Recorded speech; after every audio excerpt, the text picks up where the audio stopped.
Përshëndetje të nderuar teleshikues, do të jemi së bashku në edicionin informativ javor këtu në ITV dhe ATV që ndiqet në Chicago, Shtetet e Bashkuara të Amerikës. Shqipëria bëhet.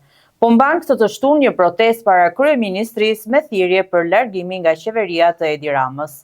Në protestë janë mbledhur mbështetës të Partisë Adriatik Lapajt, ndërsa ky i fundit gjatë fjalës së tij tha se Edi Rama është simbol i korrupsionit.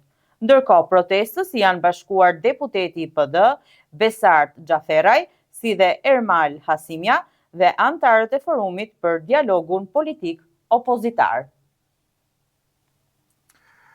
Së kaq, Ministrja për Europën dhe Punët e Jashtme Elisa Spiropali mori pjesë në forumin e dialogut dhe për disa hapa drejt Bashkimit Evropian organizuar në qytetin e Vlorës nga ambasadori i Shqipërisë në Austri, Fate Velaj. Spiropali u bashkua panelit të diskutimit në krah të raporterit për Shqipërinë në Parlamentin Evropian Andreas Scheider, ambasadorja e Francës në Shqipëri Catherine Suard dhe ambasadori i Spanjës në vendin tonë Gabriel Ventura. Në hapje të fjalës së saj, ministrja Spiropali u ndal në rezultatet konkrete që kanë afruar Shqipërinë më pranë familjes europiane.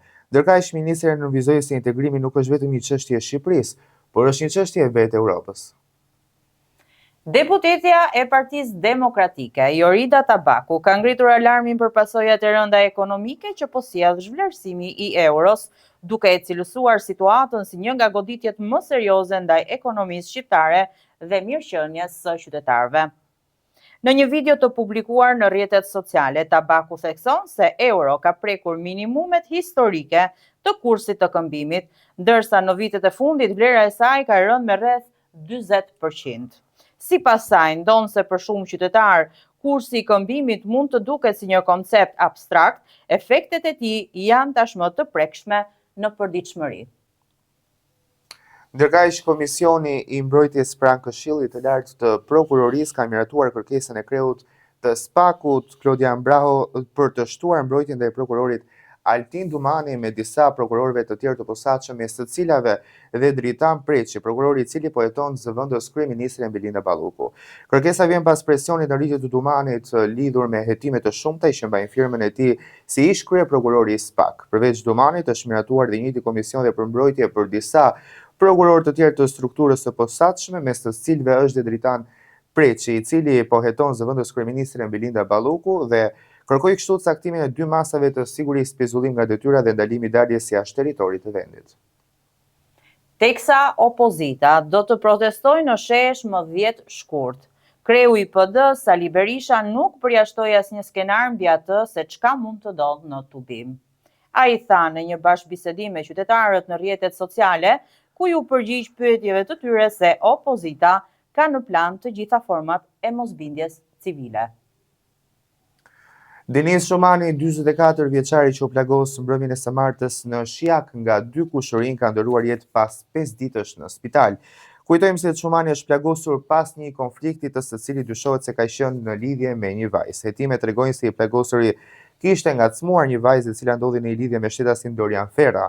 Në momentin e ngjarjes, Dorian Ferra ndodhi në një lokal së bashku me këtë vajzë, ndërsa kjo e fundit po merrte vazhdimisht mesazhe nga Denis Shumani, nga të cilat ajo kishte fshirë për të shmangur një përplasje të mundshme. Pas insistimit të Ferrës për të mësuar identitetin e personit që po i shkruante, ai vënë në dieni për dalje nga kjo situatë. Një operacion kundër trafikut të lëndëve narkotike është zhvilluar në Greqi. Në pranga ka rënë një shofer i një kamioni, pasi autoritetet i gjendën drogë me vlerë 900.000 euro në kamion. 45 vjeçari u arrestua sapo kishte zbritur nga një anije në linjën Antrio-Rio. Gjithashtu u arrestua edhe një person tjetër pasi nga hetimet u zbulua dhe një magazin që përdorte për mbajtje dhe trafikim të lëndëve narkotike. Gjatë operacionit u sekuestruan dokumente, etiketa të kompanive dhe një shumë prej 2.000 eurosh.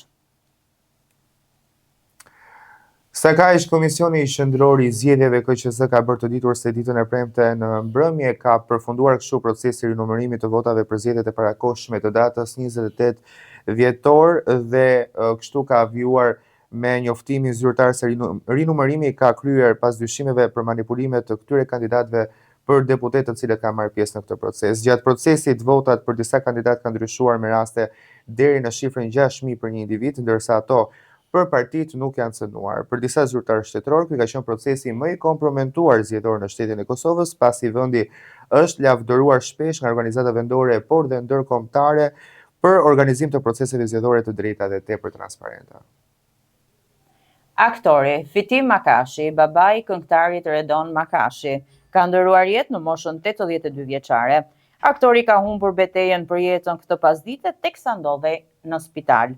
Për ndarje nga jeta të Makashit reagoi dhe teatri kombëtar, duke theksuar se puna dhe përkushtimi i tij në skenë dhe jashtë saj lanë gjurmë të rëndësishme në jetën artistike dhe në kujtesën e teatrit kombëtar. Ai do të mbahet mend për profesionalizmin, pasionin dhe dashurinë për artin. Dhe do të mbërrim kështu në lajmin e fundit për sa i përket motit. Vendi ynë vijon të ndikohet nga masa ajrore të lagshta. Tirana sot paraqitet me vranësira dhe reshë shiu her pas here. Temperaturat luhate nga 6 deri në 10 gradë Celsius, ndërsa probabiliteti i reshjeve mbetet i lartë gjatë gjithë ditës. Në zonat bregdetare si Durrësi dhe Vlora, moti do të jetë kryesisht i vranët, me reshje shiu të dobta dhe temperatura pak më të larta, deri në 12-13 gradë. Era do të fryjë lehtë deri në mesatare.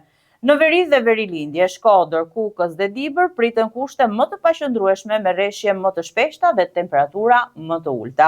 Në zonat malore nuk përjashtohet rënje bore në lartësitë e mëdha.